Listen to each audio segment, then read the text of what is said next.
All of you have a good meditation. It's a very short 10 minutes meditation, but that at least will help us to prepare our mind and the body for the next 1 hour talk. Right. Before I begin, I would like to thank BF for inviting me to give this talk. I would like to thank the volunteers of BF who set up all the environments for us to have a conducive environment for the talk. I would like to thank all of you, brothers and sisters, for your presence for the talk. Otherwise, this talk would not have happened. Right? So what I've just said, the thank you, is actually a sign of gratitude. Okay, that relates to the topics that we have today. Now, I believe everyone understands what is gratitude. Right?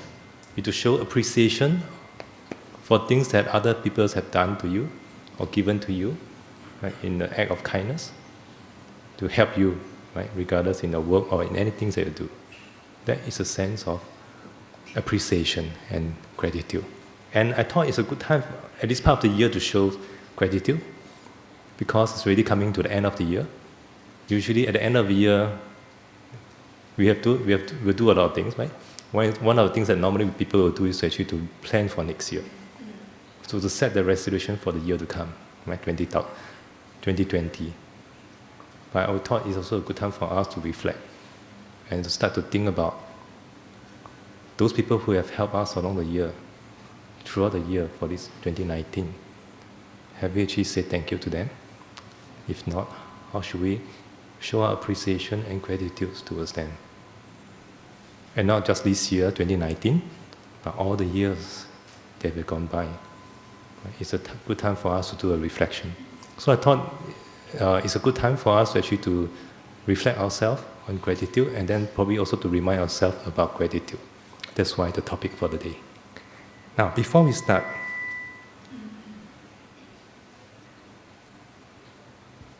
let's look at current context of today's society. In today's society, especially in Singapore, do you think that people are showing more gratitude or showing less of gratitude towards people? What do you think? More or less? Less. Okay. Those who say it's less, can you please raise your hand? Okay. Those who say more? Not many. Okay. So actually, I do agree that in today's society, people are getting less and less appreciative of what's been done, right? Especially the young one.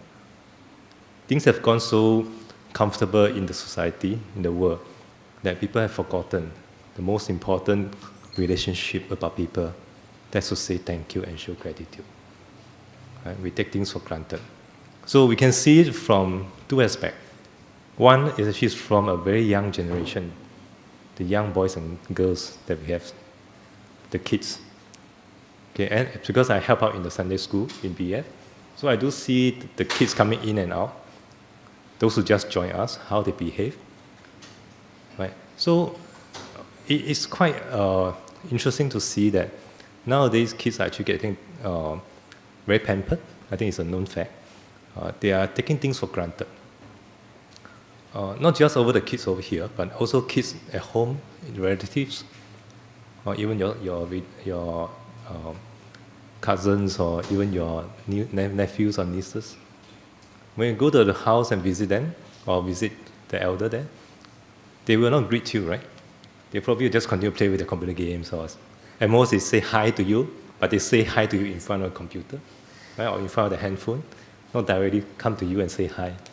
It's very much like old days when we were young. Okay, I'm not that young. Okay, I'm quite old already. So when I was young, the education that we have been brought up is whenever an elder or senior who came to your place and visit someone, you've been told by your parents, go and say hello to your uncle, auntie. It's not sit on the chair or sofa, it's you go and say hi to them, right? Yeah. So that was how we are being brought up. And we actually can show the respect. But nowadays, kids actually are quite pampered. So I'm not complaining about kids. I'm just stating the fact. Also, how can we actually improve on that? So that's the reason why in our Sunday school, we actually teach a lot on the values on respect, the values on showing gratitude. Right? So these are very important ingredients of a human, the morality, how to actually make us to be a better human. And at the same time, the bigger effect will be, as a better person, how would you actually influence society to make the world, the society, to be a better place to stay and to live in. So that's the impact that we hope to achieve. So, saying this, coming back to the point, when kids actually, if they lack of showing gratitude, imagine at a young age, they have been brought up into an environment that taking things for granted become their entitlement, right? To provide a shelter, to provide a good education, to provide good food on the tables to them, it becomes an entitlement. And they will not be able to appreciate it. So as a result of that, you can see over the years when if let's say this continue and not change, what will happen to this group of young generation? And what will it bring to the impact to the society and the world as we come along? Right? So it's something for us to think about.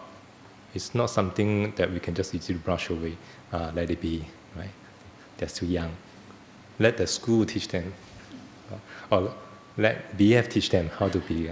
Okay, it's not that. It's all have to work together to actually to bring the value back to them. Right?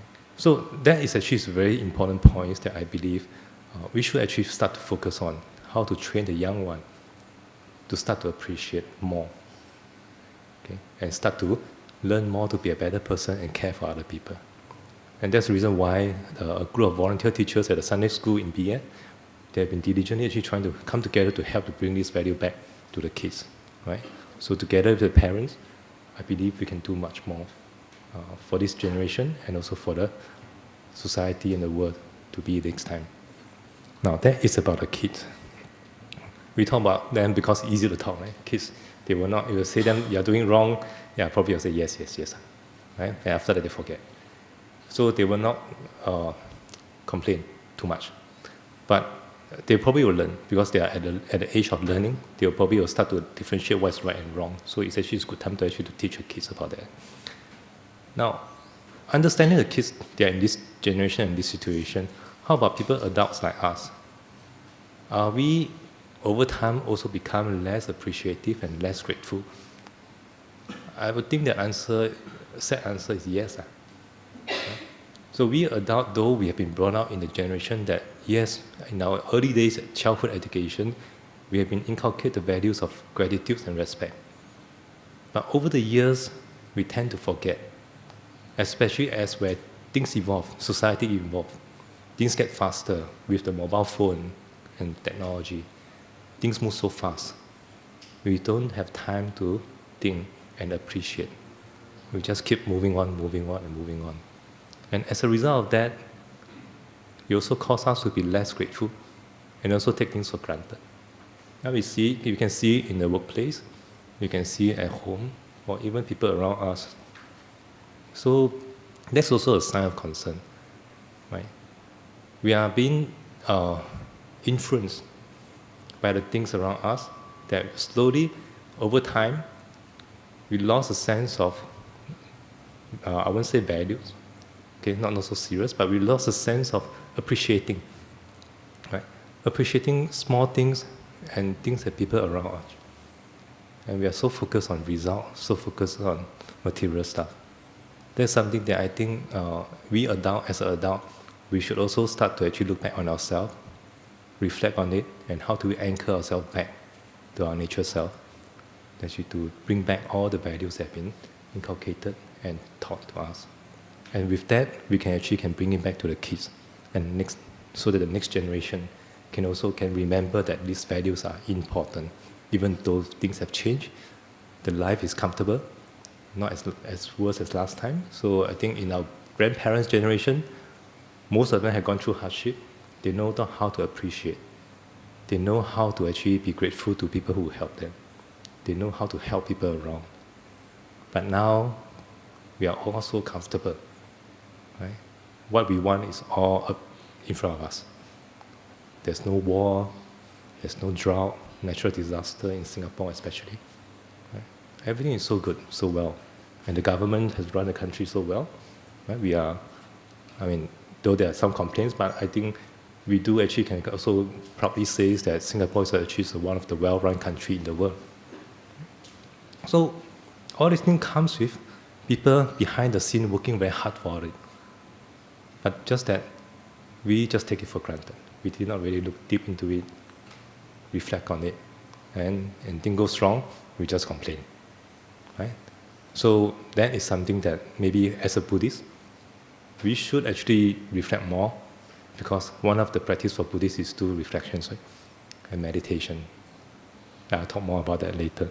So that is the current state of the society that we're in now. And gratitude is actually slowly being fading off in the whole equation of things are actually moving, right? Things get better, but as we evolve, something get better, technology get better, quality of life get better, but there are certain things also faded over the time, right? There's actually all the values and moral values that we have.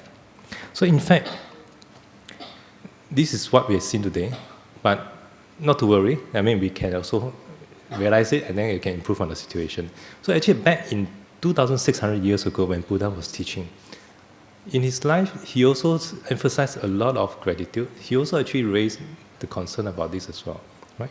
So one of the teachings that he gave to the disciple, in one of the sutta, actually was recorded as a hard-to-find sutta, right? So he mentioned that in this sutta, it's just a very short one, there are two types of people that's very hard to find in the world. Which are the two types of people? The first type is the first to do a kindness. The first person, always be the first one to do a kindness. This type of people is very hard to find. The second type of people that's very hard to find is those who are grateful for the kindness that's been done to them and feel the obligation to do likewise. That means people who feel appreciated of what has been done to them. These are two people that are very hard to find. So among the brother and sister here, how many of you feel that you can be the first one to do a kindness, a kind thing? How many of you can feel that? First one, right? You'll see something happens or someone needs help, you can be the first one to actually go forward without thinking, without looking around. How many of us can do that? Okay. Beautifully, I think I also won't be. I don't think I can be the first one as well. But there are so many things to consider, right? And so, who actually will be able to feel? How many of you here will actually will be able to feel the gratitude, to feel thankful and appreciate the people who have helped you immediately? Once you receive a kindness from other people, you can actually you feel the gratitude in you. How many of you can feel that? Yeah. Okay. Second type of people actually is easier to find, right? Yeah, because it's always easier to be on the receiving end, right? People help you, I'm so thankful, right? But it's very difficult to take the first move to help people, to be the first one to help. So just recently, there's a very, very heartwarming experience. Okay, it's a show of kindness. It just happened a few days ago. A colleague of mine actually went for lunch one day. And recently the weather of Singapore is not so good, right? It started to rain, and it happens to be an afternoon that it drizzled a lot. So we didn't bring any umbrella, so we walk in the drizzle. So while we were crossing the road, we actually stand at the traffic light, waiting for the traffic light to turn green before we walk. We are literally standing in the rain because the drizzling. So a kind old lady, I won't say young lady, it's not a young lady, it's an old lady, auntie, who walked to us, suddenly just come close to us with a small umbrella, shelter us. We are all, four of us, very shocked because we don't know what happened. And suddenly, the rain stopped, and then there's one person standing behind us. Then we turn around, and this lady, auntie, was so happy to actually, and smiling face, and tell us, "Oh, no problem. It's raining, right? So let's share the umbrella." This is a very kind act, without knowing us who we are, in the middle of nowhere, just come and help us with the umbrella. Those small acts, but we feel so warm, right? So if both of us feel like, I'm not sure about my colleagues, but at least I myself, I feel very, very grateful to this auntie, right?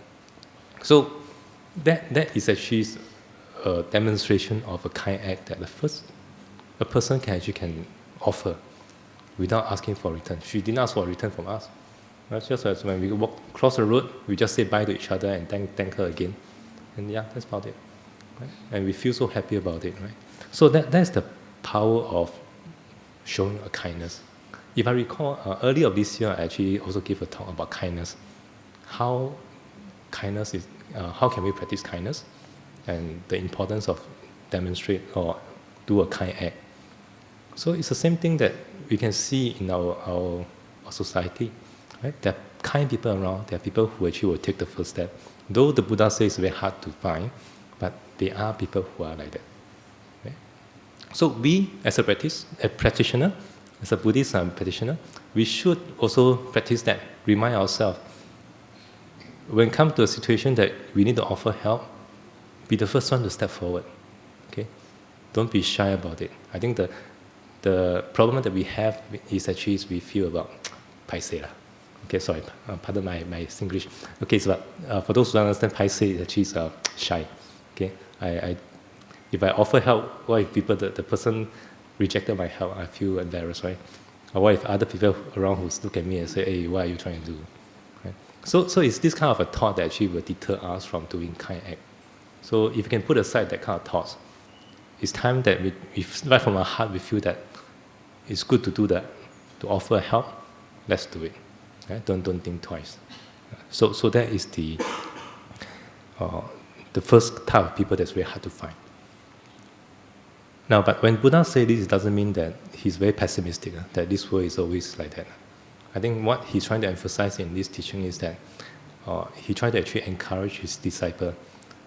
These are the people that's very hard to find in the world. So you, as a practitioner, you need to actually work towards that, so that you can make the world a better place to live and help more people along the way. Right? Now, since we talk about Buddha, in the life story of the Buddha, we all know that Buddha, before he became enlightened, as a young kid, he's a very kind and very smart kid, right? And he's also very compassionate. So after he left the palace and went for his ascetic practice and eventually become a Buddha, so that is a time that actually he also demonstrated a lot of gratitude.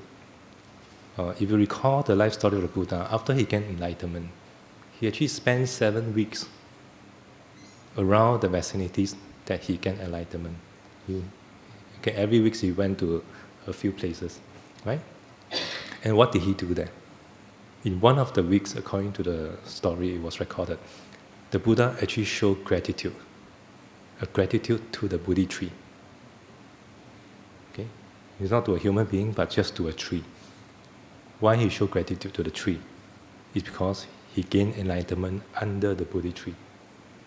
In the night, full moon night, when he's paddling through all the hardship before he gained enlightenment, it's this Bodhi tree that gave him the shelter. Right? There were rains. Read the story. Before the Mara came, okay, a thunderstorm arrived, right, with all the soldiers from the Mara trying to frighten the Buddhas, with rains, with thunders. But that Bodhi tree gave Buddha the shelter of the rain. Right? So that's why after he gained enlightenment, he was very appreciative and he showed his gratitude towards the Bodhi tree. And according to the story, it was mentioned that he actually gazed at the tree for 7 days. Okay, I'm not sure whether it's full 7 days or it's actually most of the time he actually was actually looking at the trees and show appreciation, right? So that is how the Buddha showed his gratitude towards the Bodhi tree to help him to gain enlightenment. Now, in other part of the story, the life story of the Buddha also showed a lot of gratitude to his parents. Right? We all know that Queen Maya died 7 days after Buddha was born, Prince Siddhartha was born. But when Buddha gained enlightenment and became the Buddha, so he actually, according to the story, he actually went to the heaven for 3 months to teach the mother the Dharma that he found. Right? So that is actually how he showed gratitude to the mother, even though the mother is not around. Right? He actually went to the heaven and teach. And how about the father? Right? The father who is actually still alive on this very earth. He actually went back to the palace, okay, to visit the father, and then teach the Dharma, expound the Dharma to the father. And eventually the father, the King Suttadana, actually became an Arahant. He gained enlightened, okay, as a lay Arahant, not a monk. So that is how the Buddha demonstrates his gratitude towards the parents, right, even though he became the enlightened one. So throughout the course of the teaching that Buddha had, he also actually emphasized a lot on gratitude, more on parents, right? So in one of the sutta, he actually was describing that the debt that you own to your parents is so high that even though you carry them, one on the left shoulder, one on the right shoulder for 100 years, with your parents on your shoulder for 100 years, you take good care of them, you bathe them, you massage them, you apply ointment to them, even to the extent that they urinate on your bodies because they are old, they cannot move. For that 100 years, you can't even repay the debts that you owe to them. That is the extent, the metaphor that he actually trying to show how important, how grateful we should be to our parents. Right? So, but there are, even those actually there are so much debt that we owe to the parents that we cannot repay. But what can we do, right, to show our gratitude? Right? So, other than taking care of them materially, mentally, we can actually to show the debt, to actually repay the debts to the parents, and to show our gratitude. We can actually help our parents to aspire spiritually, right? To cultivate themselves. We teach them to be generous. We teach them to be wise, right? To understand the Buddha, to understand the Dharma. Right? We can teach them to be calm, peaceful, right? So we actually can lead them to the path of spiritual practice. That is actually the best way for us to repay to the parents, right? By doing that. And that's how, as a practitioner or as a Buddhist, we can show our gratitude towards our parents. Now, but I mean, the true fact is that every one of us, the family backgrounds are very different, right? So some of us may have fortunate to have good parents. Some actually are not so fortunate. Their parents may not be so well, may not be so good. They will not be the parents may not actually took care of you or your sibling, right? You may have broken families, but that also doesn't mean that we can just ignore them. Okay, so even though the parents is not good parents, the amount of debt that we owe to them is also very high, right? Because they actually bring you to this very world, the world of human realms, right? Where in the human realm, that is the best realm that we can practice the Dharma. That's where we can actually gain enlightenment. So to be born to the human is one of the most precious gifts that the parent can give to us. It's because you're a parent, that's why you're here. Right? So as a result of that, even though the parents are not so good to you, the debt you owe to them is also very high. Right? So with these thoughts in mind, then we should help the parents, even though they are not very good people, to be a good person, right? To help them to walk the spiritual path. Now, if you look deeper, why that? Right? They are not, okay, say, just take a hypothetical example. If the parents don't take care of the kids, the children, let them grow on their own, don't provide the food and material stuff sufficiently for the kids, everyday quarrels and etc. But do they actually deserve the gratitude and help from children? And if they do, why? So if the kids actually is able to practice the Dharma and able to repay the parents by helping them to be a better person, to walk the path, and who knows that as you actually as a kid, as you help the parents may gain some knowledge, cultivate themselves, and be a better person, and eventually be reborn into a better life. And from there, they can help to bring more people to this human earth. right? And then that's where more people can be reborn into this human realm. So that is actually one of the things that if you look deeper, yeah, it could be why we should continue to help, because we are not helping him or her. We are actually helping more sentient beings along the way in the next few generations, next life. We don't know, right? But I mean, if you look further, that's how I would perceive why we should actually help a person, even though they are not being kind to you or being good to you. You should continue to help him, right? So having said that, parents. So we, as a children, we should actually reflect on all the kindness, the good things that the parents have given to us. When we are young, they took very good care of us. When we are sick, they bring us to see a doctor and actually get ourselves healed. And when we grown up along the way, they teach us how to be a better person. So all these are the things that have helped us to be a person that we are today. So the more we should actually repay them by thanking them, taking good care of them, to show our gratitude. And these values actually is very much into us, ingrained in our belief and culture, especially the Chinese or the Asian. Right? In the Asian world, the culture of filial piety has always been there for many thousands of years. Right? So it's become our second nature to actually repay back to the debts to the parents. Right? In Chinese, we call it 饮水思源. Right? When you drink the water, you must think of the source of the water, where the source of the water comes from. And the source of the water for your life is actually from your parents.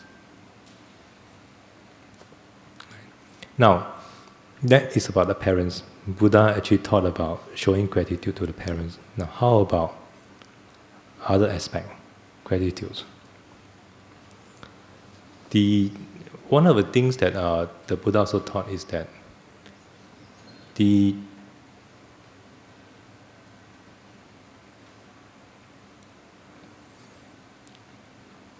gave this teaching in this sutta called the Katanu Sutta, right? The Sutta on gratitude. In one of the stanzas that he mentions, that a person of integrity is grateful and thankful.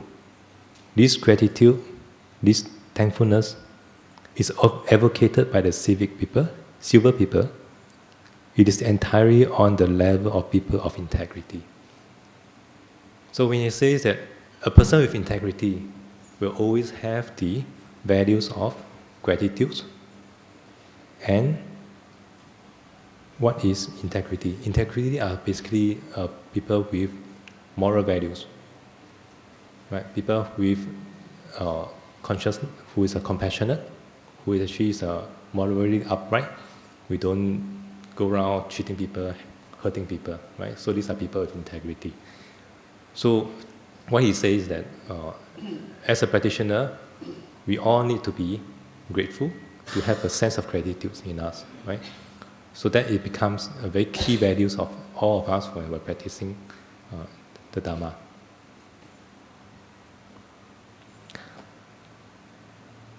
The other areas that when the Buddha was teaching in Mangala Sutta, he was actually said, in Mangala Sutta, there are many things that is about the Sutta of the blessing, right? The highest blessing that we can receive. So one of the things that he mentioned is that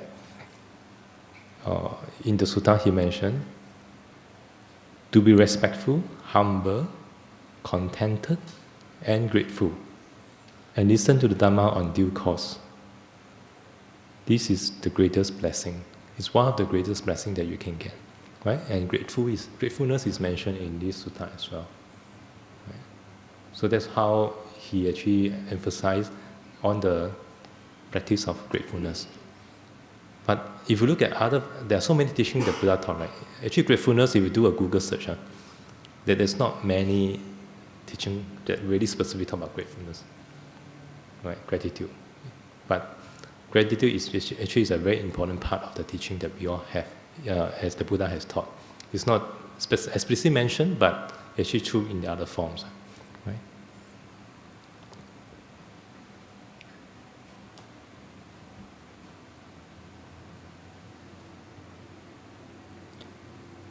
Now, why gratefulness or practice gratitude is actually very important in our practice. Even though over time we actually forgot about it, but it's also good for us to reflect and recall why is it so important.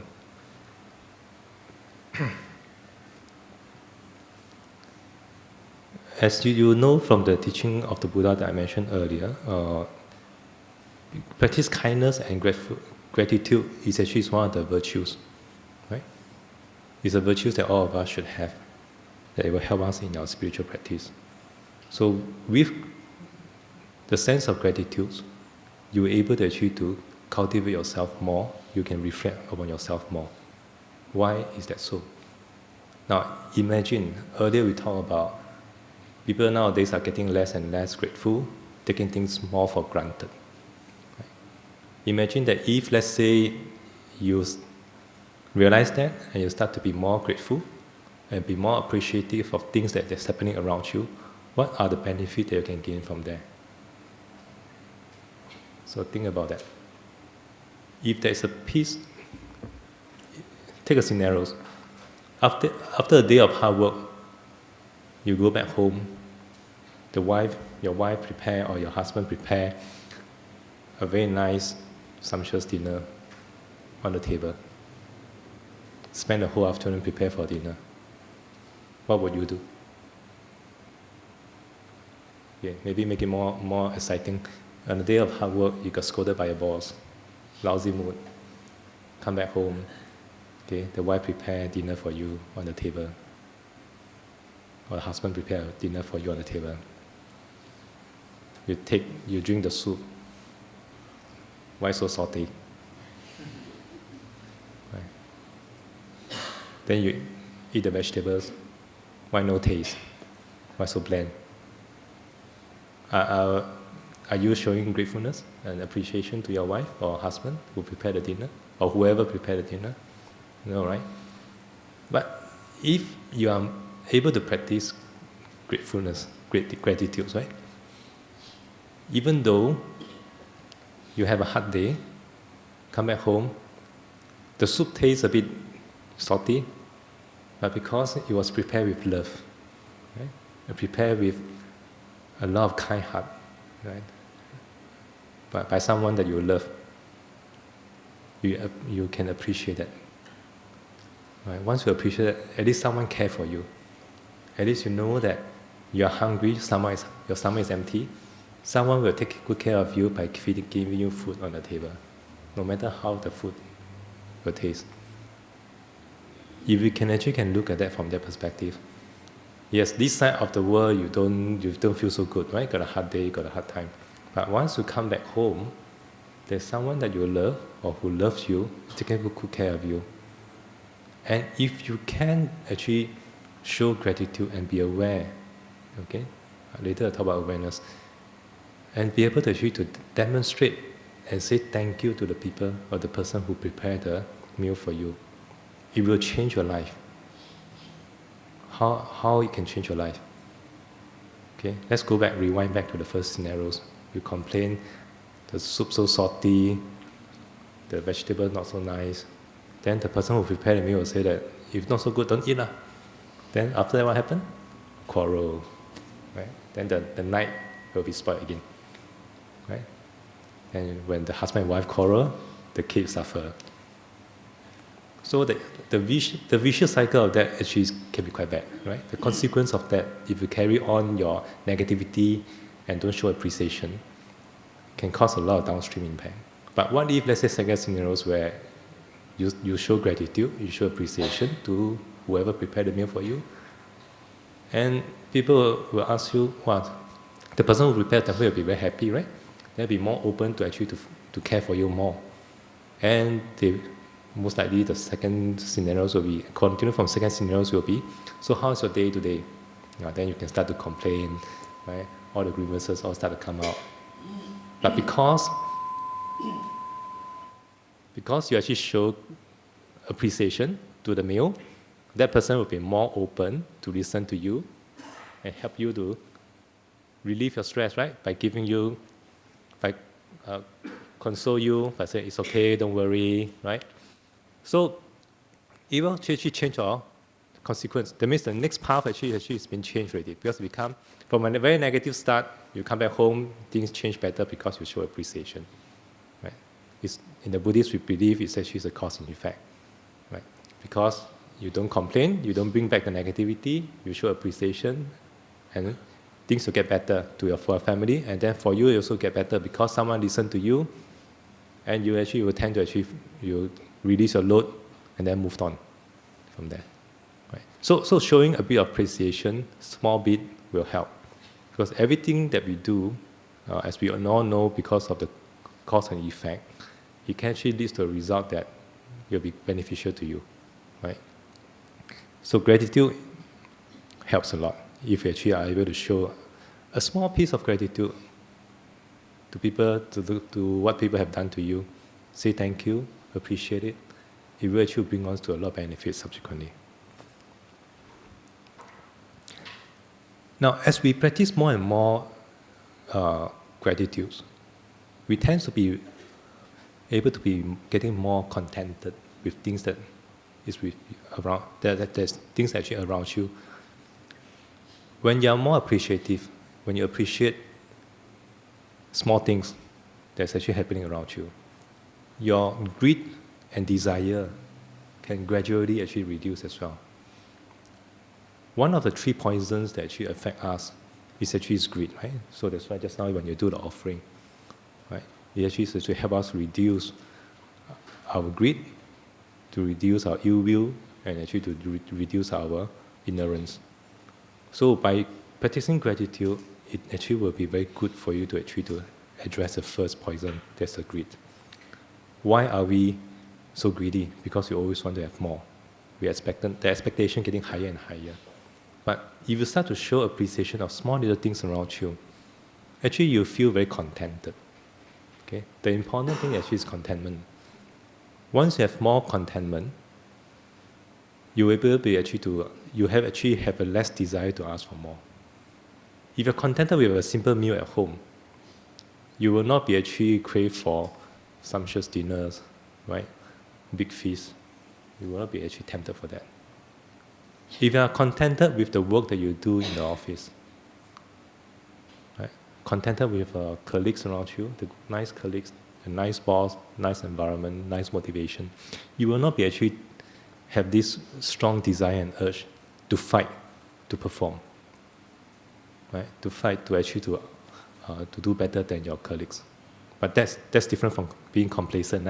You still have to do well in your work, okay?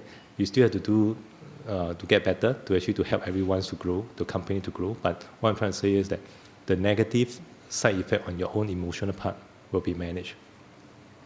What I'm trying to say here is the contentment comes from small appreciation of things around you. Right? So that's actually one of the things that we should practice.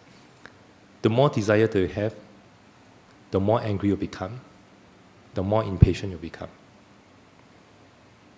Right? The more contented you are, the more patient you become, the more compassionate person you will become as well. Right? So it really helps to manage your greed. And once you're able to actually to manage your greed, the other effect of it is that if you're not greedy, then naturally you become more generous. Right? You will tend to give more. Generosity is not just giving more money. Right? You can give more your time, your service, like coming to BEF to help. It's actually a kind of generosity. So if you are not, you are being grateful, say for example, right? We are all here in this Dharma hall because of all the good work that BF have done, right? We are here also because of there are so many good volunteers in BF that can help us to set up the environments so that we can have a conducive environments to do the Dharma talk. So if we are able to appreciate that, show gratitude to that, and we are contented with this simple thing, then naturally we also will want this joy to be spread to other people. So that's where we can come to BF and volunteer to serve, so that more people can benefit from it as well. Right? And because you're contented, you are more generous with your time, you can come here more often. So every Sunday you can come here to serve as a volunteer, right? So the believe Sister Kim will be very happy, right? To have more volunteers to come to BF and help, right? So likewise, if you can, like you actually enjoy teaching the kids, I think our teachers will be very happy as well. At the level 3, you can come here and teach your kids, right? To volunteer your service to the BF. So that's how the Dharma can continue. Actually, if you look back, why the teaching of the Buddha, the Dharma, can survive for 2,600 years? Right? 2,600 years is a very long period of time. Right? A lot of things have been lost over the years. I mean, just to compare, you look at today's context. In today's world, if you have something that you share in your work, for example, you found something, this is the best, the process of doing things, this is the best way to do things. But over 2-3 years, the knowledge will just drain away because people leave the organization. The things are not properly documented. The knowledge will be lost.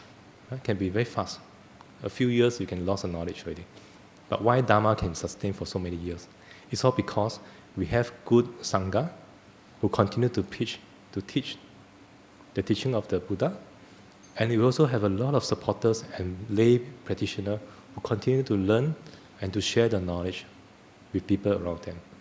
That's why Dharma can still survive until now, 2,600 years ago. Right? So doing service is very important to help.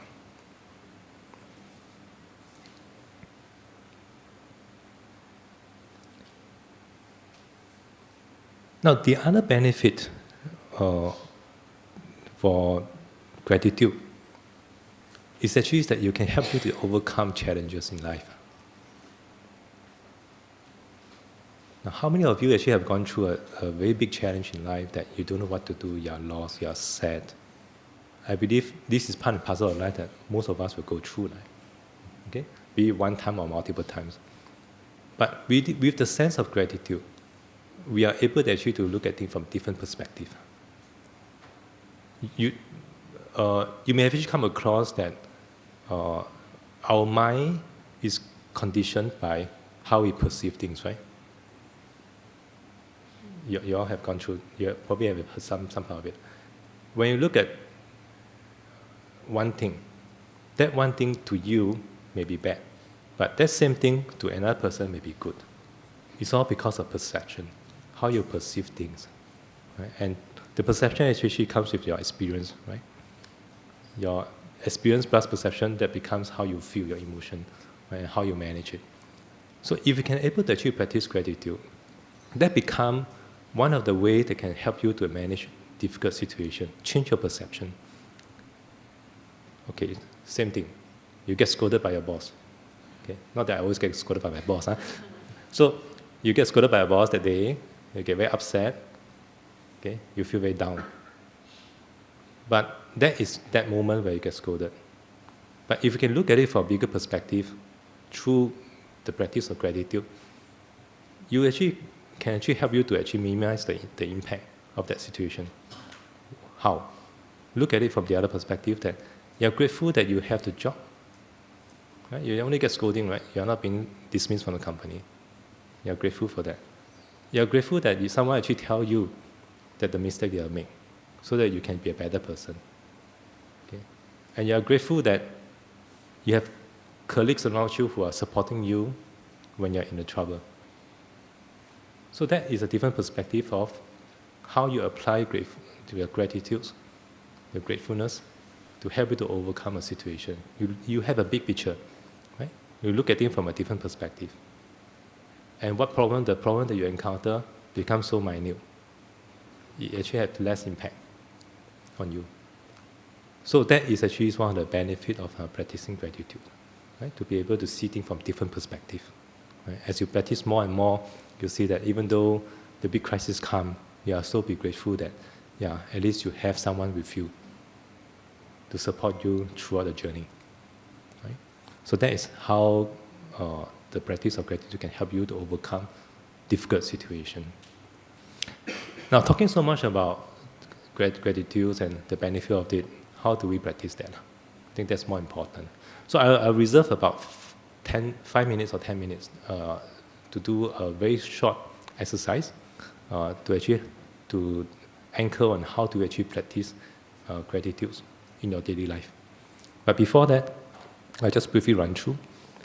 Now, gratitude can be practiced, okay, by any one of us. It's not something that's not doable. If we recall the teaching of the Buddha, the Noble Eightfold Path, one of them is called right mindfulness. Right? Right mindfulness is very important for every one of us when we practice. So when we practice gratitude, right mindfulness also forms a very important foundation. You need to be mindful in order for you to be appreciative. Right? Why I say that? If you relate back to what I mentioned earlier, as an adult, all of us here, we are also busy with our daily life. We tend to forget things. We tend to overlook things. Right? We are very unmindful most of the time. So you need to bring back your mindfulness. With this mindfulness, you are aware of what you are doing. You are aware of when to show appreciation to people. Okay? Whenever people offer you help, you show appreciation. That is where the right mindfulness comes in very handy. Many a times, right mindfulness, we forget about being mindful, right, in things that we do. So if we can actually bring back mindfulness into our daily life, you can slowly evolve to become a habit.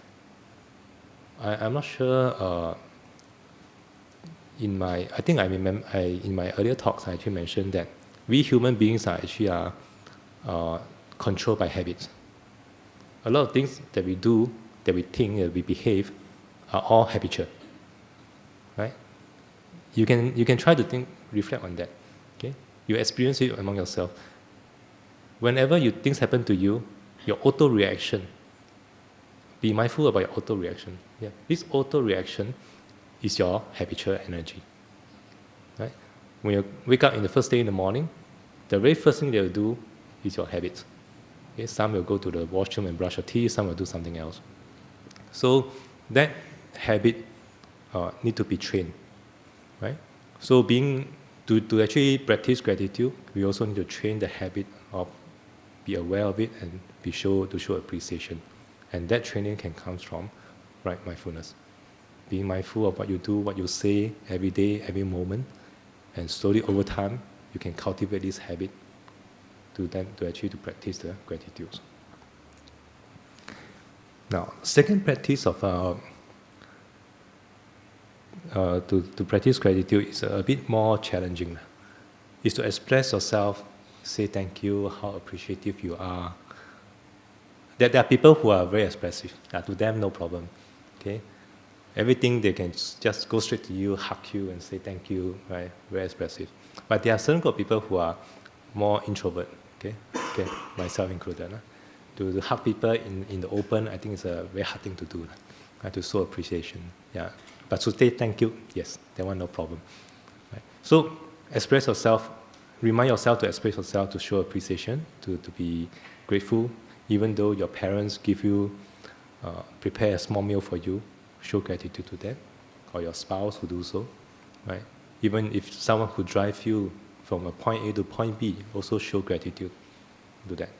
And that, over time, will become a habit of you. Now, when you do that, what's the benefit? If you are able to show gratitude to every single kindness that's given to you, you will attract more kindness, right? Because people know that you are appreciative. When people know that you are appreciative, they will tend to help you more, because you are the one that deserves the help. People will help more. So express yourself. Now,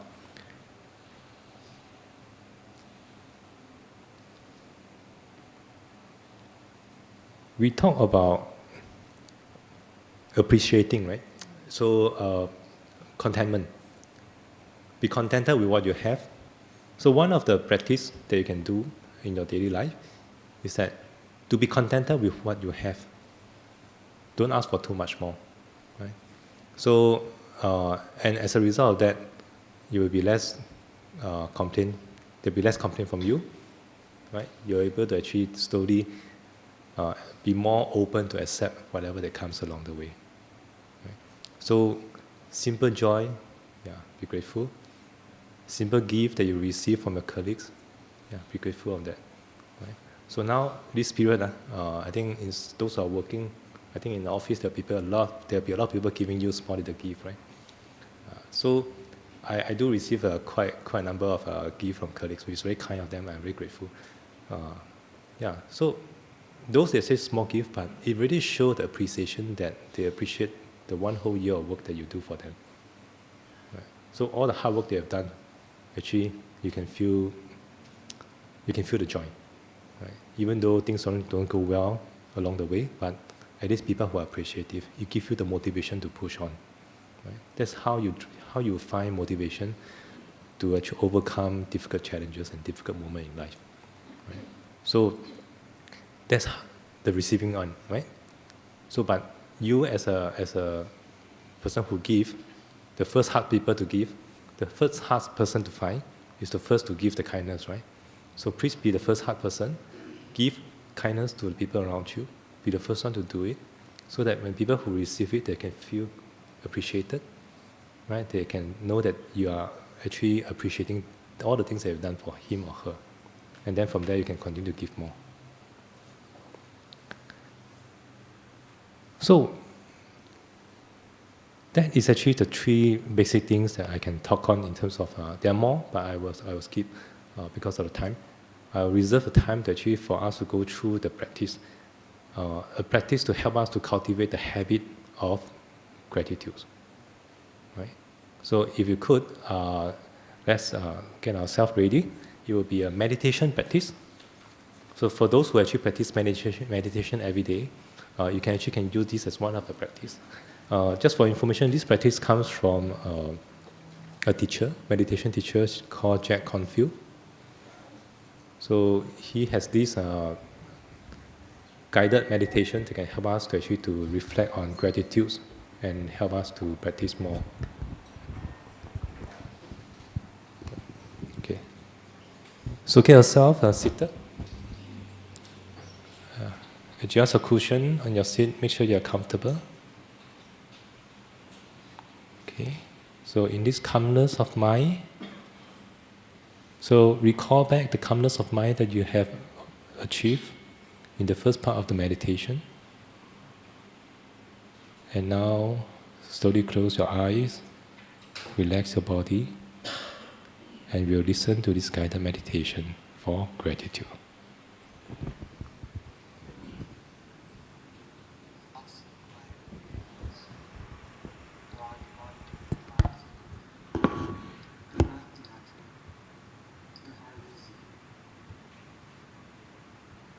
Begin the practice of gratitude by feeling how, year after year, you have cared for your own life. Year after year. Gratitude meditation. Let yourself sit quietly at ease. Allow your body to be relaxed and open. Your breath natural. Your heart easy. Begin the practice of gratitude by feeling how, year after year, you have cared for your own life.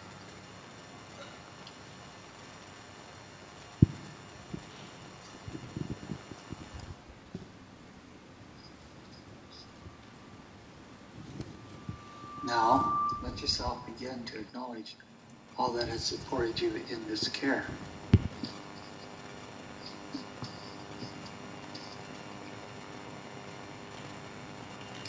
With gratitude, I remember the people, animals, plants, insects, creatures of the sky and sea, air and water, fire and earth, all whose joyful exertion blesses my life every day.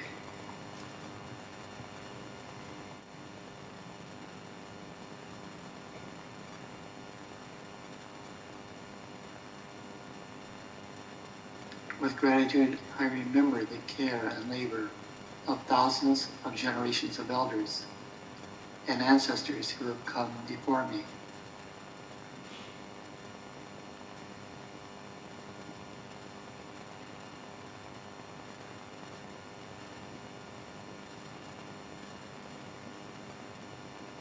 I offer my gratitude for the safety and well-being I have been given.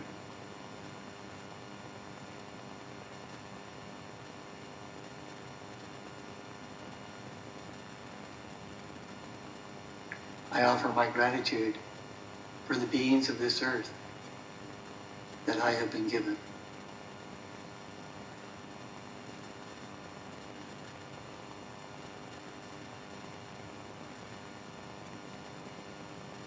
I offer my gratitude for the measure of health I have been given.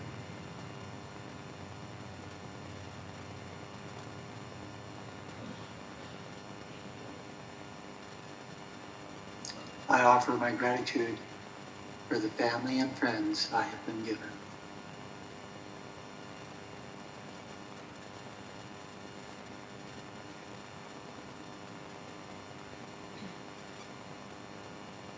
I offer my gratitude for the community I have been given.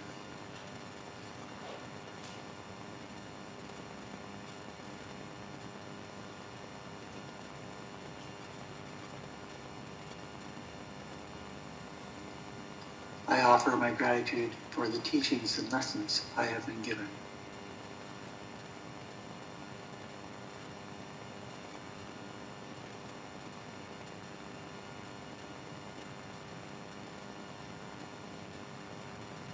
I offer my gratitude for the life that I have been given.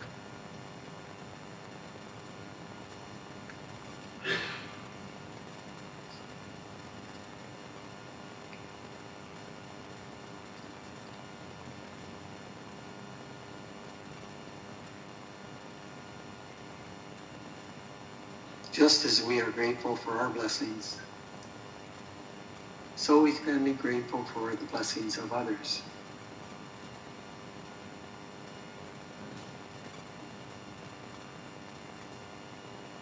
Continue to breathe gently. Bring to mind someone you care about. Someone it is easy to rejoice for.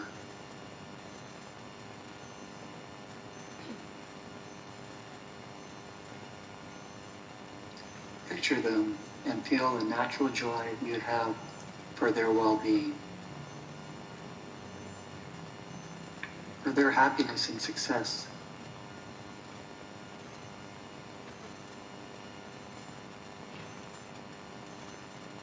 With each in-breath, offer them your grateful, heartfelt wishes.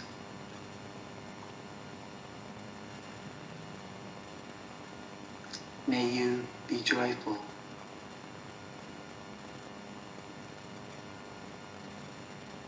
May your happiness increase.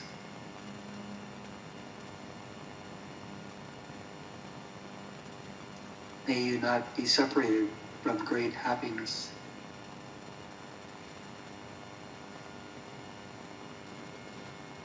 May your good fortune and the causes of your joy and happiness increase.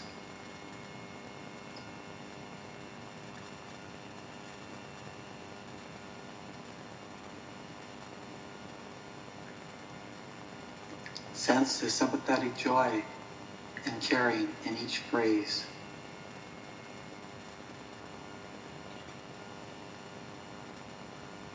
When you feel some degree of natural gratitude for the happiness of this loved one, extend this practice to another person you care about.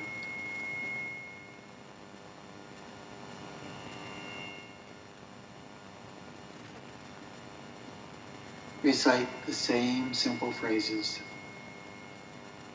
that express your heart's intention.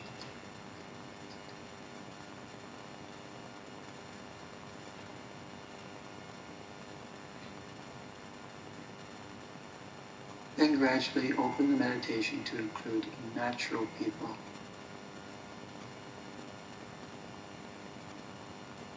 Difficult people, and even enemies.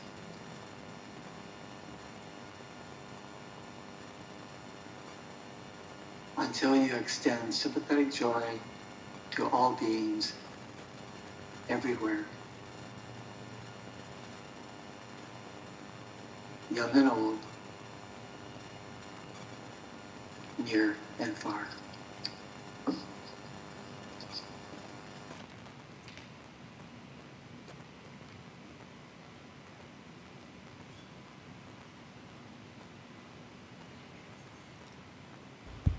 All right. So now that will conclude the meditation.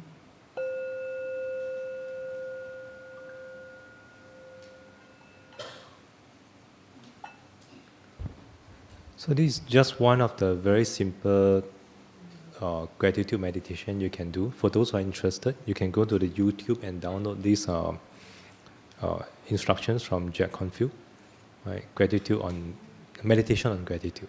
Right? You can do a search on that. Yeah, it's quite easy to find. So, before we end this talk, is there any questions that you all have?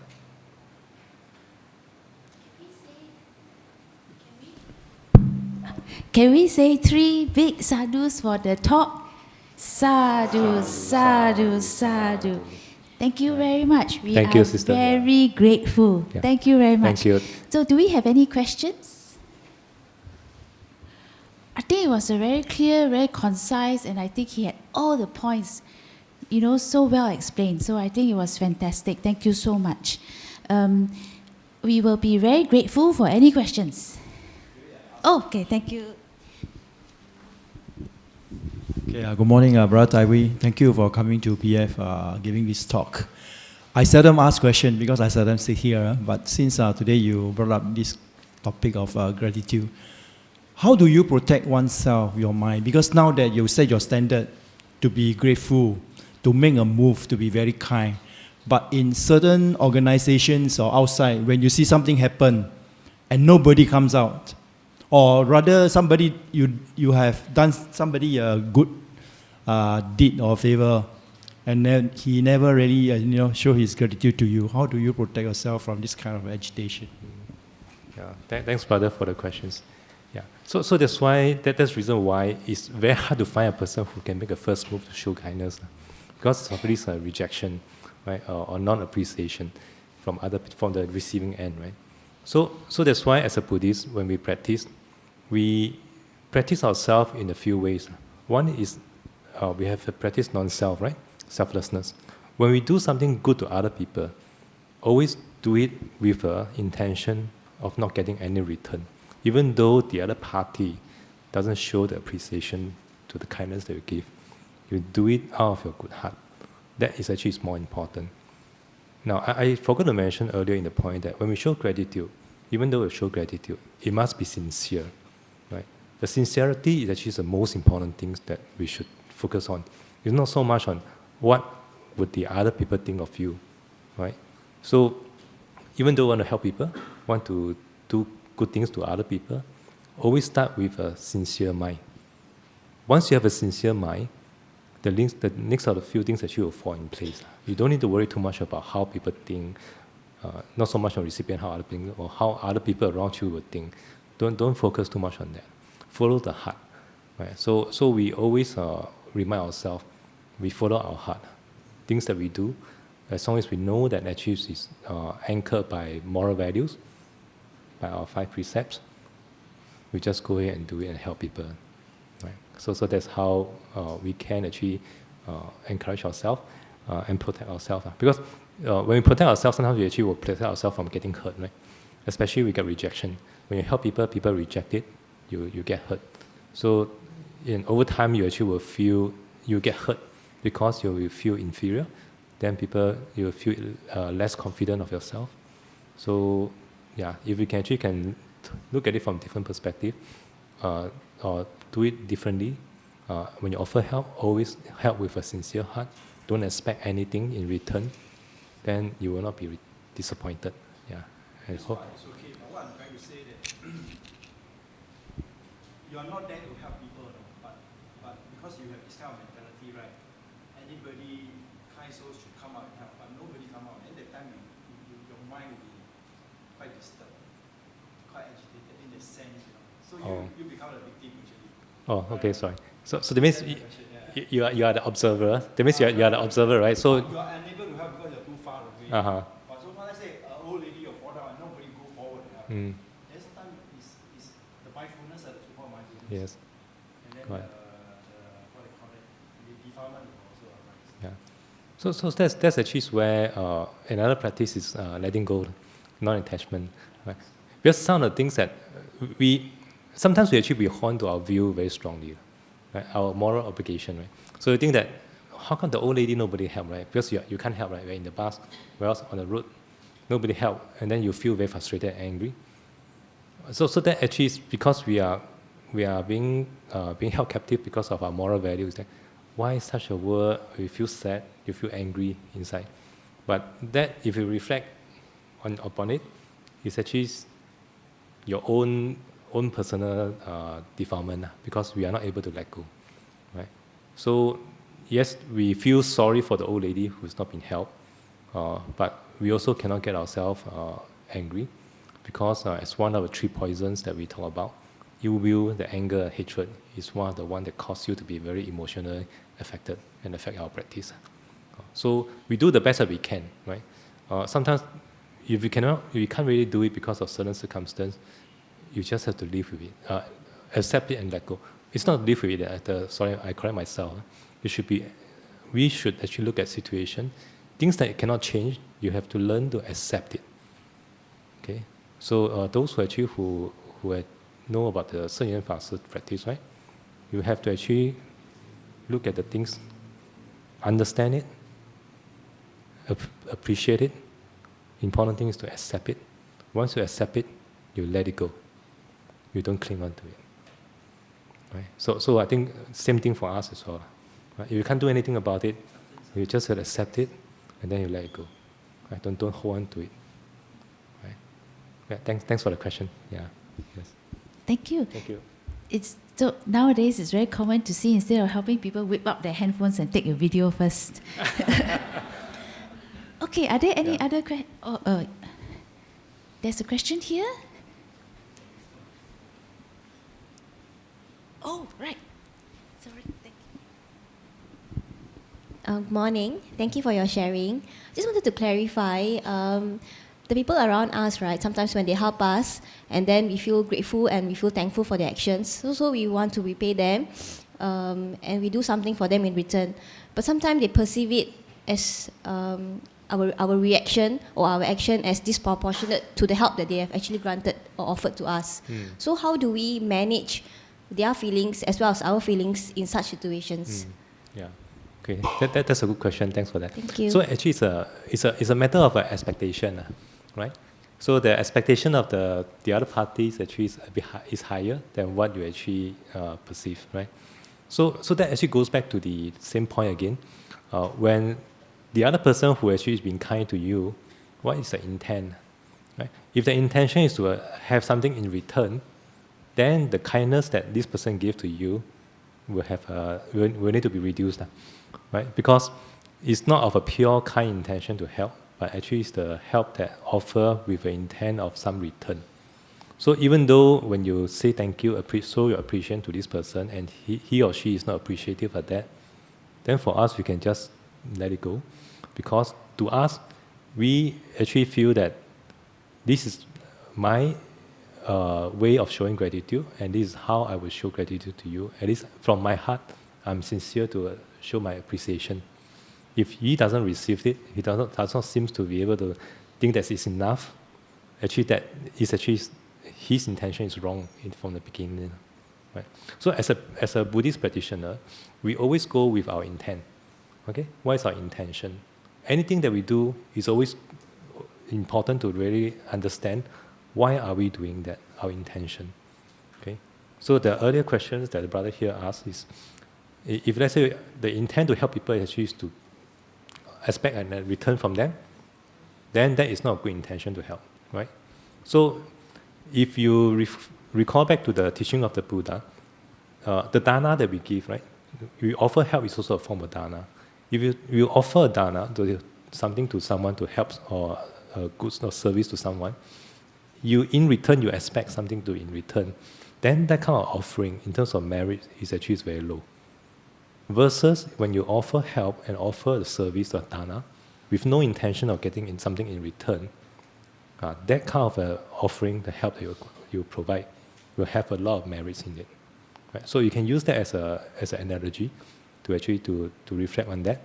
So not to be worried about the person doesn't appreciate your gratitude back for his or her kindness, because you yourself has already given the gratitude with sincerity, right?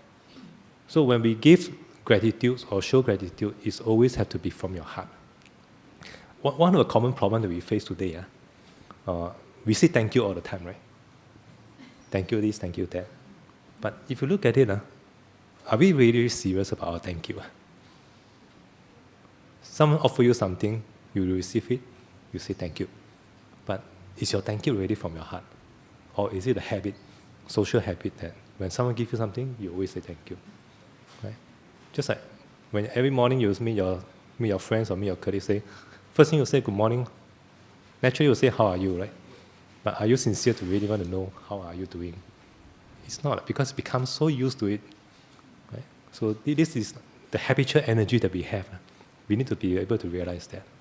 So likewise, back to your question, so that the gratitude, the appreciation that you return back, as long as it's with sincere heart, then even though the other party don't receive it to the level of satisfaction that you like, you can just let it go. No need to worry too much about it. Yeah. Oh, thanks. Fantastic, thank you. Any other questions?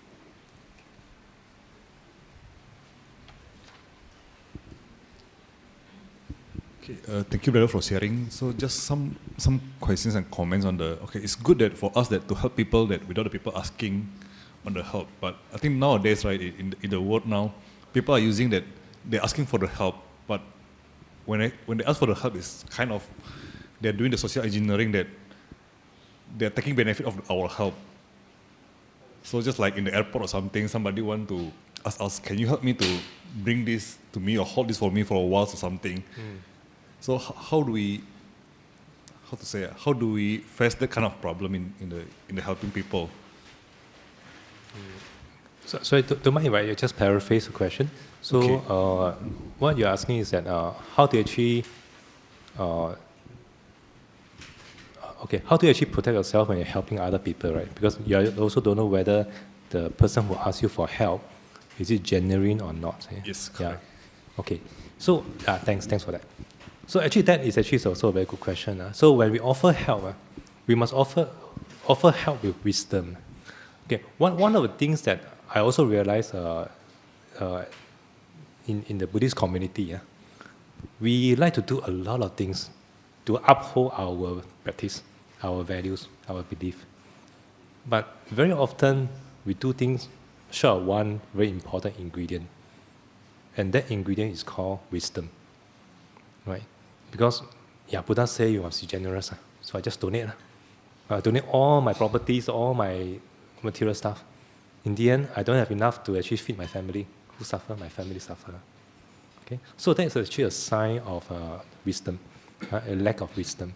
So when we offer help, we also need to actually be careful to understand the situation. Like for example, in the airport example that you pick up, that is a very good example, because when you go travel, especially this time people travel, if someone asks you to help him to carry a luggage, hold a luggage for him for the check-in or clear a custom, please don't do it. Because according to law, if something goes wrong, if they found something that's illegal in the bag, you will be liable, right? So that's where the wisdom comes in, right? So must know when to do, when not to do. Right? So like helping an old lady who fell down on the road, that is actually very genuine, right? Yeah, you can help the person. Right? But if you help someone to carry the luggage in the check-in, yeah, that one, yeah, probably you can avoid. So it's actually a very gray line, right? Sometimes, do we help or do we not help? Yeah. So I guess it's a problem that all of us face. Huh? Everyone here actually will face the same problem. So how do we actually cultivate the kind of wisdom to do, not to do, right? Of course, one is actually to really reflect, to study more, to discuss more among friends, to gain the knowledge, right? So once you actually have enough knowledge and experience, then they'll help you to do your assessment, the decision better.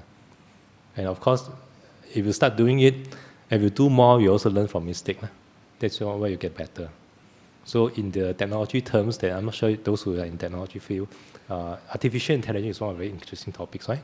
There's one field in the artificial intelligence topic is called the reinforcement learning. You reinforce your learning. You do more and more, and as you do more, you become better, right? So this is the things that we can also practice as well. Right?